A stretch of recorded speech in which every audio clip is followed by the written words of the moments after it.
Breaking news చూస్తున్నాం. Formula ఈ car race వ్యవహారంలో తనపై నమోదైన ఏసీబీ కేసును కొట్టివేయాలని కేటీఆర్ తెలంగాణ హైకోర్టులో పిటిషన్ దాఖలు చేశారు. ఫార్ములా ఈ కార్ రేస్లో నిబంధనలు ఉల్లంఘించి నిధులు ట్రాన్స్ఫర్ చేయడం, అగ్రిమెంట్ చేసుకోవడంపై రాష్ట్ర ప్రభుత్వం ఏసీబీ విచారణకు అనుమతినిచ్చింది.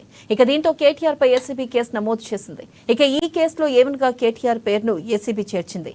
ఏటూగా అప్పటి పురపాలక శాఖ ప్రత్యేక ప్రధాన కార్యదర్శి అరవింద్ కుమార్ పేరును చేర్చారు. ఇక జస్టిస్ శ్రవణ్ కుమార్ బెంచ్ ముందు పిటిషన్ దాఖలు చేశారు. ఇక భోజనం విరామం తర్వాత పిటిషన్ను విచారించాలని కేటీఆర్ కోరారు.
బ్రేకింగ్ న్యూస్ చూస్తున్నాం. ఫార్ములా ఈ కార్ రేస్ వ్యవహారంలో తనపై నమోదైన ఏసీబీ కేసును కొట్టేయాలని కేటీఆర్ తెలంగాణ హైకోర్టులో పిటిషన్ దాఖలు చేశారు. ఇక ఫార్ములా ఈ కార్ రేస్లో నిబంధనలు ఉల్లంఘించి నిధులు ట్రాన్స్ఫర్ చేయడం, అగ్రిమెంట్ చేసుకోవడంపై రాష్ట్ర ప్రభుత్వం ఏసీబీ విచారణకు అనుమతిచ్చింది. ఇక దీంతో కేటీఆర్ పై ఏసీబీ కేసు నమోదు చేసింది.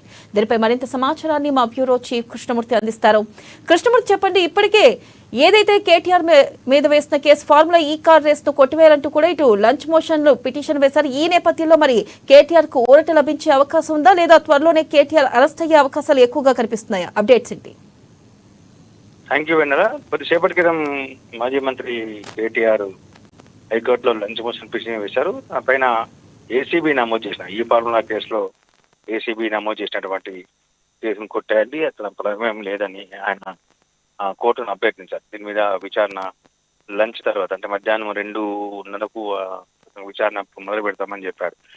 ఈ నేపథ్యంలోనే కేటీఆర్ గత కొద్ది రోజులుగా కేటీఆర్ అరెస్ట్ అవుతారు అని వస్తున్నటువంటి ఆలోచన మేరకు వస్తున్నటువంటి సమాచారం మేరకు ఆయన కూడా ముందస్తు జాగ్రత్తలు తీసుకున్నారు. ఏసీబీ అయితే పూర్తి స్థాయిలో ఆధారాలు సేకరించిన తర్వాతనే రాష్ట్ర ప్రభుత్వం మొదటి నుంచి చెప్తా ఉంది ఈ ఫార్ములా కేసులో నిధులు అంటే ఈ విషయంలో కేటీఆర్ కూడా ఒప్పుకున్నారు. ఎస్, నేనే చేశాను ఆ పనిని, అధికారుల ప్రమేయం లేదు, అది ఏమన్నా తప్పులు జరిగి ఉంటే నేనే కారణం అని చెప్పారు. అయితే ఈ నేపథ్యంలోనే ఏసీబీ పూర్తి స్థాయి ఆధారాలు సేకరించి ఆయన మీద 3 సెక్షన్ల కింద నాన్ బెయిలబుల్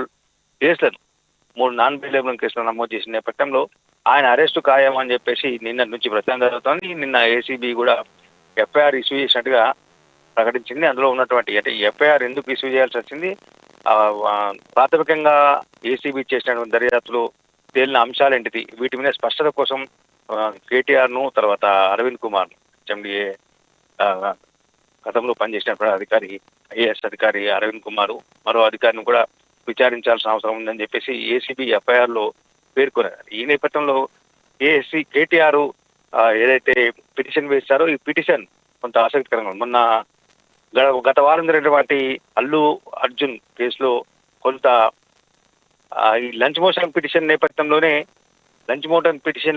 అంటే ముందస్తు బెయిల్ పిటిషన్ వేస్తూనే మళ్ళీ అరెస్ట్ చేశారు. ఈ లోపలనే చిక్కడపల్లి పోలీసులు అరెస్ట్ చేయడం, దాంట్లోనే బెయిల్ పిటిషన్ వాదన వినడం, హైకోర్టు బెయిల్ మంజూరు చేయడం. మరి ఇప్పుడు కేటీఆర్ కేసు ఏ రకంగా ఉండబోతుంది, ఇది కూడా ఏ రకమైన మలుపులు తిరగబోతున్న విషయంలో కొంత ఆసక్తి ఉన్న కొన్ని వెనల